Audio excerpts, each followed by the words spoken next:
Hello friends, मैं हूं सन्मय प्रकाश और आप देख रहे हैं यूट्यूब चैनल सरकारी जॉब न्यूज़। शुरू करते हैं आज का ये करंट अफेयर्स, बहुत ही महत्वपूर्ण है बिना देर के हुए। और पहला क्वेश्चन, भारत ने किस वर्ष तक अंतरिक्ष में खुद का स्पेस स्टेशन बनाने का लक्ष्य रखा है?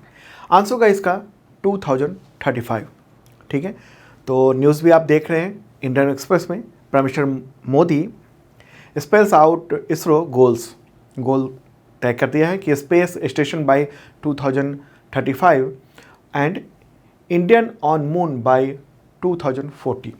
मतलब कि 2035 तक भारत का अपना स्पेस स्टेशन होगा अंतरिक्ष में, और भारतीय व्यक्ति पहुंचेगा, अंतरिक्ष यात्री, वो 2040 तक मून पर। तो दो महत्वपूर्ण टारगेट ये तय किया गया है। और इस अंतरिक्ष स्टेशन का नाम क्या होगा? भारत अंतरिक्ष स्टेशन। इसको कहेंगे इंडियन स्पेस स्टेशन, मतलब कह सकते हैं, लेकिन नाम उसका एक्चुअल में भारत अंतरिक्ष स्टेशन होगा। ओके, तो एक महत्वपूर्ण बात ये कही गई है। ओके, और भारत की पहली जो मानव अंतरिक्ष उड़ान है वो 2025 तक होने की संभावना है।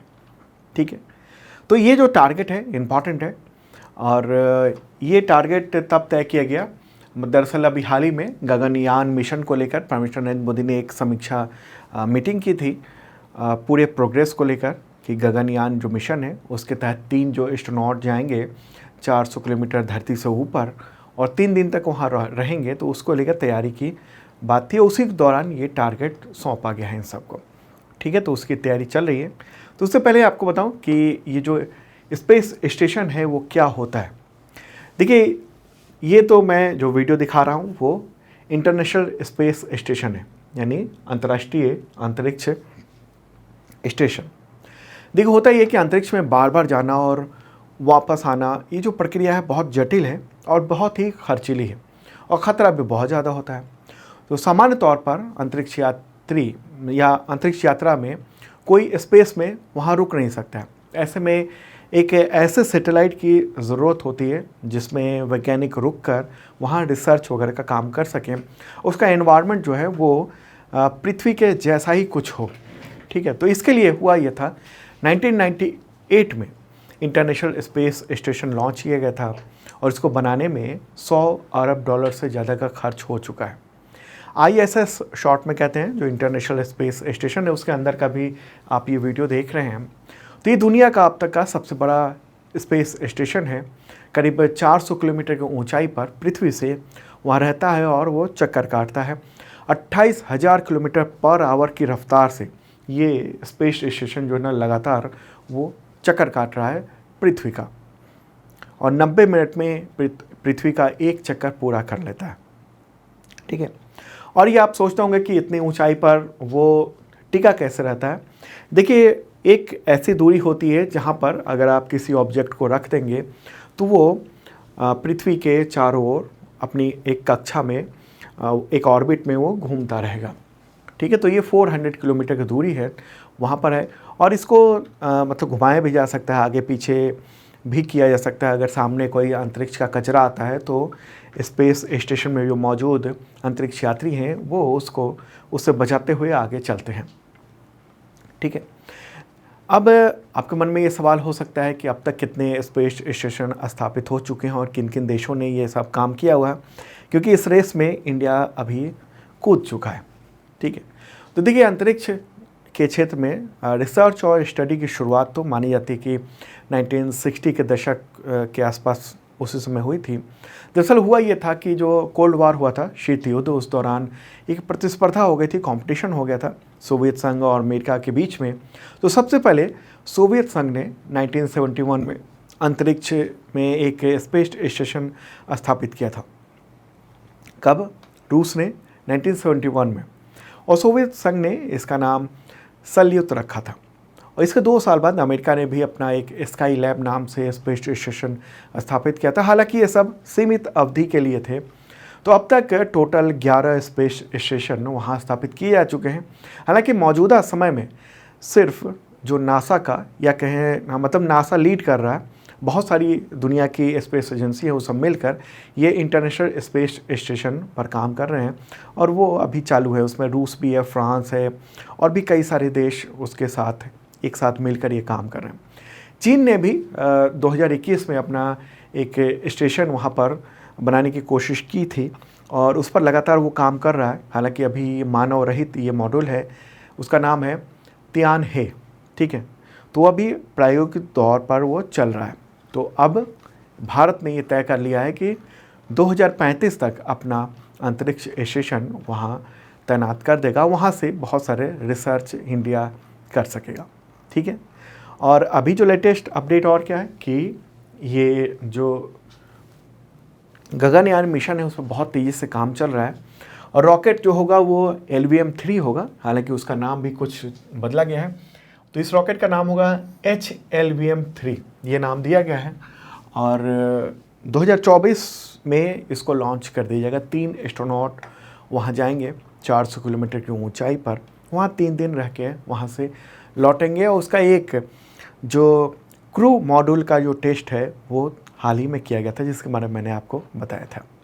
ओके, चलिए अब आगे बढ़ते हैं, अगला क्वेश्चन लेते हैं और ये महत्वपूर्ण था जो आपने ये पूरा देखा। अगला क्वेश्चन क्या होगा? क्वेश्चन होगा उत्तर प्रदेश के चीफ मिनिस्टर योगी आदित्यनाथ ने किस मिशन के तहत नई 51 यानी 51 बसों को हरी झंडी दिखाई है जिसके ड्राइवर और कंडक्टर महिलाएं हैं? आंसर होगा मिशन महिला सारथी। क्या नाम है? मिशन महिला सारथी, ये मिशन का नाम है। तो 22 अक्टूबर को अयोध्या में राम कथा पार्क में वहाँ पर दुर्गा अष्टमी के अवसर पर इन बसों को शुरू किया गया है और देख रहे हैं हरी झंडी दिखाते हुए उत्तर प्रदेश के मुख्यमंत्री योगी आदित्यनाथ। तो इन जो तमाम बस है 51 उन सब का संचालन विशेष रूप से ड्राइवर और कंडक्टर वो महिलाएं ही होंगी और वही चलाएंगी पूरा, ठीक है। तो महिलाओं को लेकर एक पॉजिटिव बदलाव करने की कोशिश ऐसा बताया जा रहा है। उत्तर प्रदेश के अभी परिवहन मंत्री कौन है? ट्रांसपोर्ट मिनिस्टर दया शंकर सिंह, ठीक है। उत्तर प्रदेश मैप में यहाँ पर रहा ये वाला हिस्सा। आगे बढ़ते हैं दोस्तों, अगला क्वेश्चन, इंडियन आर्मी चीता और चेतक हेलीकॉप्टर को किस वर्ष से हटाना शुरू कर दी? रिटायरमेंट का काम चल रहा है। आंसर होगा 2027 तक। द हिंदू ने इस बारे में काफ़ी डिटेल में न्यूज़ प्रकाशित किया है कि सेना जो है वो अपना ये तमाम जो हेलीकॉप्टर हैं उस पर पुनर्विचार कर रही है और ये सोच रही है कि दूसरे तरह के हेलीकॉप्टर वो यूज़ किए जाएंगे। तो 2027 से स्टेज वाइज इन सब को हटा दिया जाएगा और इसकी घोषणा अभी अक्टूबर में ही हुई है। वर्तमान में सेना के पास टोटल जो है ना वो टोटल हेलीकॉप्टर जो है वो 246 हैं, तो उनमें से 190 चीता, चेतक और चीतल हैं हेलीकॉप्टर। तो उनमें से 130 हेलीकॉप्टर जो हैं वो 30 से 50 साल पुराने हैं।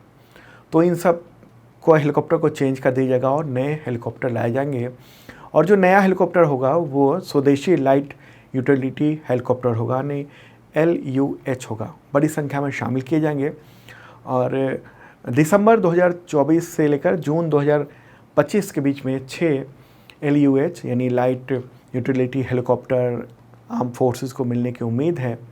तो ये काम होगा और ये कौन बना रहा है? तो हिंदुस्तान एरोनॉटिकल्स लिमिटेड यानी HAL के द्वारा ये निर्माण हो रहा है और फिर वो हल्का हेलीकॉप्टर इस्तेमाल किया जाएगा। ओके, तो एक ये महत्वपूर्ण बात थी। अगर हम इन हेलीकॉप्टर की बात करेंगे चीता हेलीकॉप्टर की, तो फ्रांस की कंपनी एरोस्पेटियल के साथ मिलकर HAL ने इसको बनाया था और इंडियन आर्मी में 1976-77 के दौरान इसको मतलब शामिल किया गया था इंडियन आर्मी में। और ये ज़्यादा ऊंचाई पर उड़ने वाला हेलीकॉप्टर है, तो पहाड़ी इलाकों में ये बहुत ही मददगार होता है। जबकि अगर चेतक हेलीकॉप्टर की बात करेंगे तो इंडियन एयरफोर्स का ये सबसे पुराना ऑपरेशनल फ्लाइंग मशीन है ये और आर्मी भी इस्तेमाल करती है। ओके, चलिए अब आगे बढ़ते हैं दोस्तों, अगला क्वेश्चन लेते हैं। उससे पहले आपको बताऊं कि जो मैं बोल रहा हूं वो PDF अवेलेबल है हिंदी और इंग्लिश दोनों लैंग्वेज में। इस वीडियो के डिस्क्रिप्शन में आप चेक कर लेना। और हाँ, अगर आप तमाम एग्जामिनेशन की तैयारी करते हैं तो ये मेंबरशिप प्लान है, बहुत मामूली सा इसका प्राइस रखा गया है। इसके ज़रिए आपको अगले 1 साल तक यानी 365 दिनों तक PDF मिलता है, करंट अफेयर्स का वीकली, मंथली, क्वार्टरली, ईयरली, और भी कई तरह के PDF होते हैं, 1 liner, MCQ with notes, detail, उसमें वीडियो का लिंक भी होता है। ओके। और साथ में mock test, daily current affairs, weekly current affairs, monthly current affairs, तो इस तरह से करंट अफेयर्स की पूरी तैयारी आपकी हो जाएगी। और इसी मेंबरशिप के ज़रिए फ्री में इतने तरह के एग्जामिनेशन के, हर तरह के एग्जामिनेशन के टेस्ट सीरीज, मॉक टेस्ट सब कुछ अवेलेबल है। देखिएगा ज़रूर इस वीडियो के डिस्क्रिप्शन में, और हेल्पलाइन नंबर भी है, तो आप चैट कर सकते हैं, सवाल कर सकते हैं आप। आगे बढ़ते हैं, अगला क्वेश्चन। भारत और किस देश की नौसेनाओं के बीच में ज्वाइंट ट्रेनिंग एक्सरसाइज हरिमाऊ शक्ति 2023 आयोजित किया गया है? आंसर का इसका मलेशिया, ठीक है। भारत और मलेशिया के बीच में कब से कब तक? तो 23 अक्टूबर से 5 नवंबर तक ये चल रहा है। कहाँ पर आयोजन किया गया है? तो मेघालय की उमरोई छावनी में, मेघालय में ये आयोजन किया जा रहा है, ठीक है। इंडिया और मलेशिया के बीच में, वहाँ की दोनों के सेनाओं के बीच में, ठीक है। तो इसमें क्या है कि दोनों सेनाओं के लगभग 120 जवान इसमें पार्टिसिपेट कर रहे हैं। मलेशिया सेना की जो टुकड़ी है मलेशियन, वो उसकी 5वीं रॉयल बटालियन, उसके सैनिक यहाँ पर आए हुए हैं, ओके। और भारतीय दल का जो प्रतिनिधित्व है वो राजपूत रेजिमेंट की एक बटालियन कर रही है। तो महत्वपूर्ण बात ये रही, ठीक है। मैप में भी देख लेते हैं जो कहाँ पर ये चल रहा है।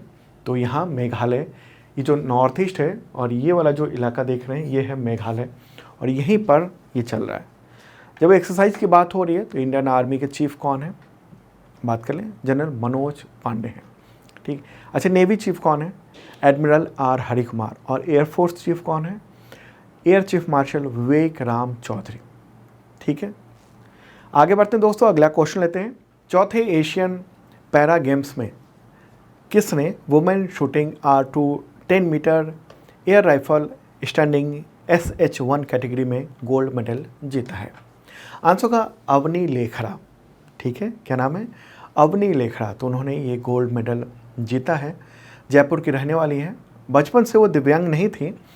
2012 में एक एक्सीडेंट हुआ, उसी के दौरान रीढ़ की हड्डी में चोट लगी थी। इसके बाद से वो खड़ा होना उनका वो मुश्किल हो गया, और चलना भी। तो व्हील चेयर पे आप देख रहे हैं यहाँ, और तो व्हील चेयर से ही वो खेलती हैं, और गोल्ड मेडल इस बार देखने को मिला है। गोल्ड मेडल उन्होंने जीत लिया। इससे पहले जो पैरा वर्ल्ड कप शूटिंग था ना 2019 और 2021 में उन्होंने सिल्वर मेडल जीता था, ठीक है। तो ये एशियन पैरा गेम्स 2022 है, जिसका आयोजन 2023 में किया जा रहा है। कहाँ पर? चीन के होंगझाओ में, ठीक है। चलिए आगे बढ़ते हैं, अगला क्वेश्चन लेते हैं अब। चौथे एशियन पैरा गेम्स में किस एथलीट ने पुरुषों की 5000 मीटर T11 फाइनल में गोल्ड मेडल उन्होंने जीत लिया है? किसने? आंसर होगा अंकुर धामा, ठीक है। क्या नाम है? अंकुर धामा। और ये देख रहे हैं, ये हैं धामा, अंकुर धामा, और उसके साथ गाइड है। और ये जो कैटेगरी है ना, उसमें जैसे T11, ये खास तरह का नाम दिया हुआ है, जैसे T11, कुछ जगह T64 वगैरह वगैरह देख रहे हैं। तो वो दिव्यांगता की जो अलग अलग कैटेगरी है, डिसेबिलिटी की जो अलग अलग कैटेगरी है, उसी के अनुसार ये किया हुआ है। जैसे ये इनके आँख के ऊपर एक पट्टी देख रहे हैं आप, ठीक है। तो ये देख नहीं सकते हैं, बस रास्ता दिखाने के लिए बगल में एक गाइड भी दौड़ रहा होता है। तो उसमें इन्होंने गोल्ड मेडल जीता है एशियन पैरा गेम्स में, ठीक है, 5000 मीटर T11 में। आगे बढ़ते हैं दोस्तों, अगला क्वेश्चन लेते हैं। और हाँ, ये जो अंकुर धामा है वो उत्तर प्रदेश के रहने वाले हैं मूलतः, ठीक है। चलिए आगे बढ़ते हैं, अगला क्वेश्चन। चौथे एशियन पैरा गेम्स में पुरुष हाई जंप T47 स्पर्धा में किस भारतीय एथलीट ने गोल्ड मेडल जीता है? आंसर होगा निषाद कुमार। तो उन्होंने गोल्ड मेडल जीता है, निषाद कुमार। अब यहाँ पर ये देखिए T47 जो स्पर्धा है, इसमें इनका हाथ जो है ना वो केहूनी के आगे थोड़ा कटा हुआ है पूरा।